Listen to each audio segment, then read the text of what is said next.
kinda lost and find. Ended the game in overtime, drawing of a new design, drilling that one earth of mine, looking to the outward, speaking mind about words absurd, blurred to the curb, walking along the verb.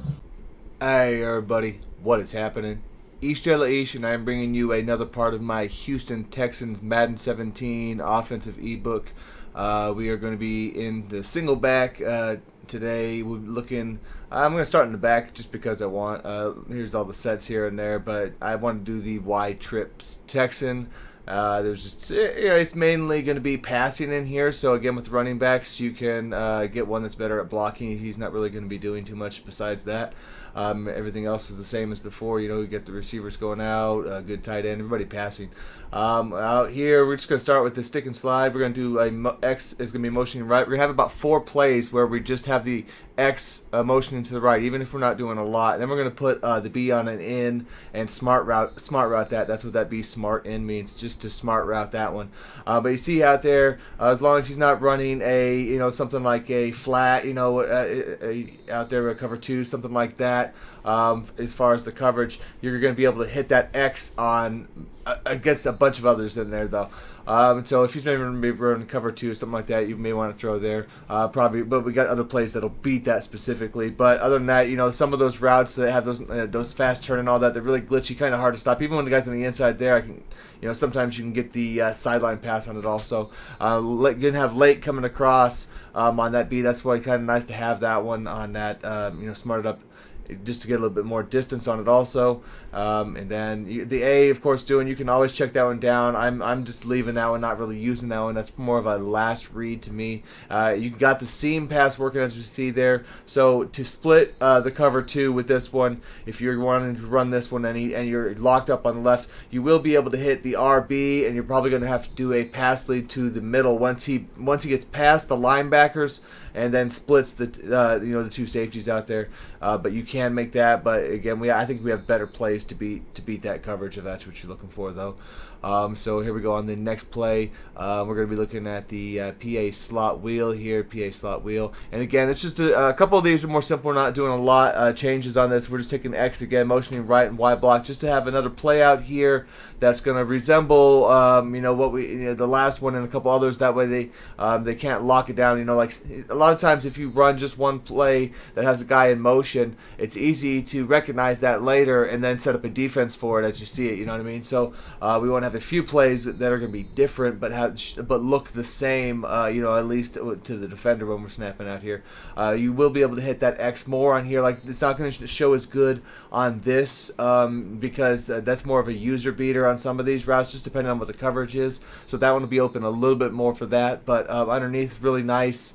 As far as the B will be open, but again, that one's not going to be too hard for the user. And then on certain coverages, you will be able to blow. If they get a man coverage or man blitzes and all that, you can max protect, and that RB is going to be tough out there. But other than that, the deep safeties will be over the top, so there's only a limited window on that. So kind of what you're looking for. Those you've got kind of like the multiple routes in the middle is what you'll attack more if you have a user who's going to be fading. Either way, he's got to kind of go for one of those, the B or maybe the X up top. Then you can have on the outside out here.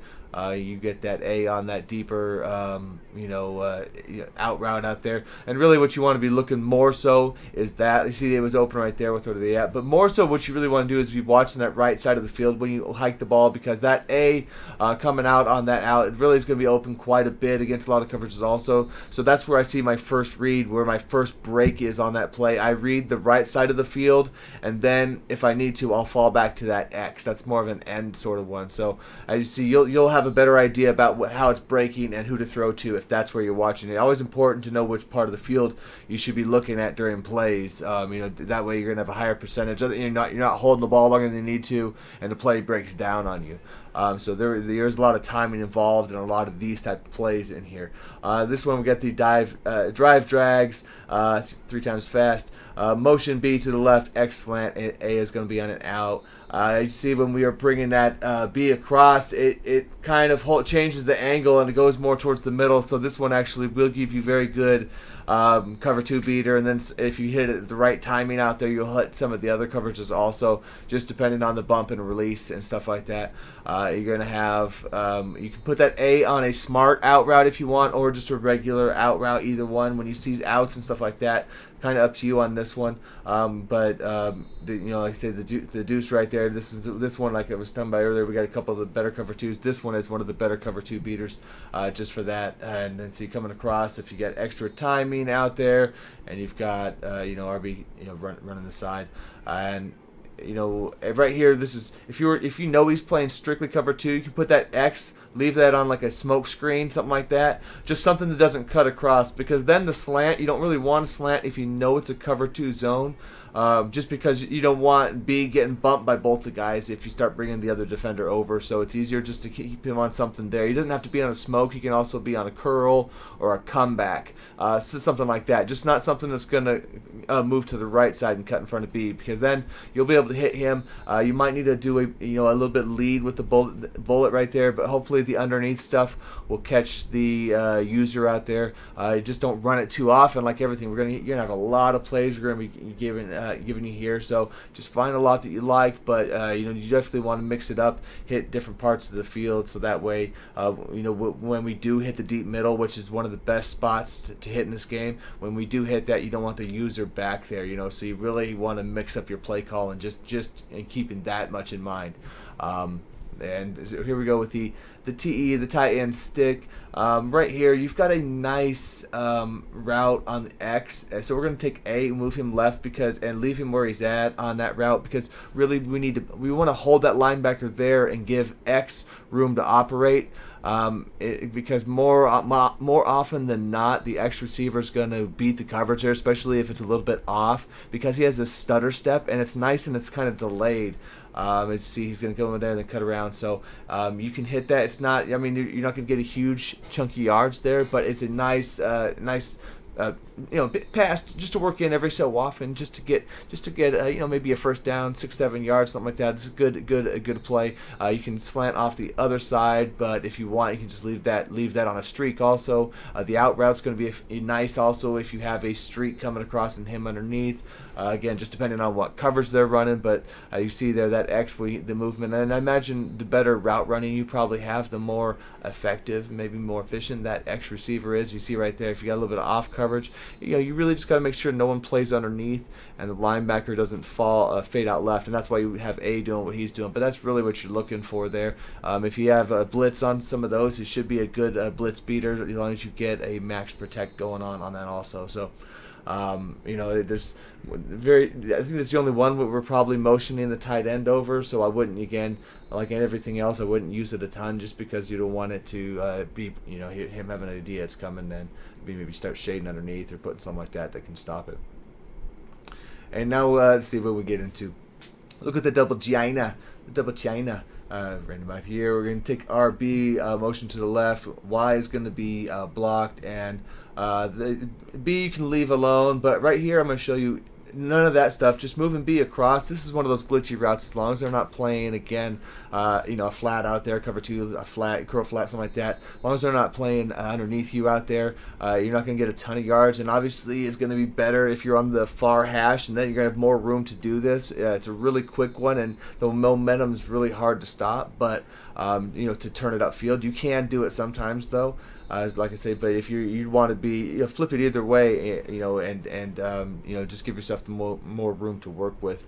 And as you see right here, this one's probably more set for maybe just a better man beater. You've got a lot of slants, very easy to read. That's what I try to keep that in mind, so you're not having to go back and forth across the field. You know what I mean? Of players going different directions, it's easier to make mistakes then. So sometimes it's nice to set up a play where you've got the same concepts going all over the field, and you just have to make the correct read. One of these guys will break it, especially there are going to be a lot of zones, and one of them will be open and man typically, stuff like that. Like I said, B you can streak out there, but you're not really going to use them if you streak.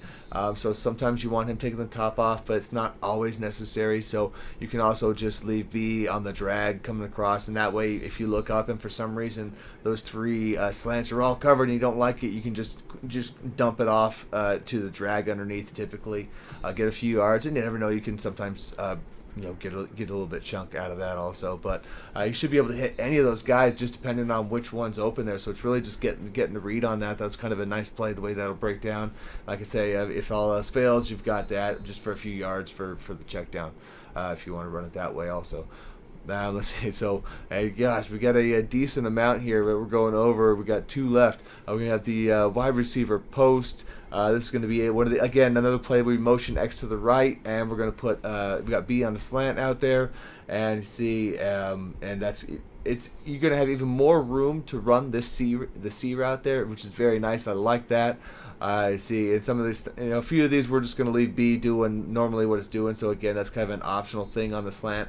I just find that it's one of those where you're not really using that route. You can sometimes get the pass lead like inside and like bullet it and stuff like that, and like down sometimes for that B, but typically I don't want to throw that one, so that's why I'll take him and I'll throw him on a slant. A here will be open quite a bit. Again, there's only certain coverage will stop some of these, but we got guys, you got beaters for kind of everything in there, because you've got that streak that's going to be he's kind of coming right through where the cover 2 would be. So if they run the cover 2, you're fine on that. And then right here we have like a trailing slant. That's why it's going in the same area, but typically I'm going to throw to the B. He's trailing underneath, so unless the user's really low on that, if I'm throwing to those guys, then typically I'm going to throw to the trail slant instead of that other route. But sometimes they break different, so you just kind of read that.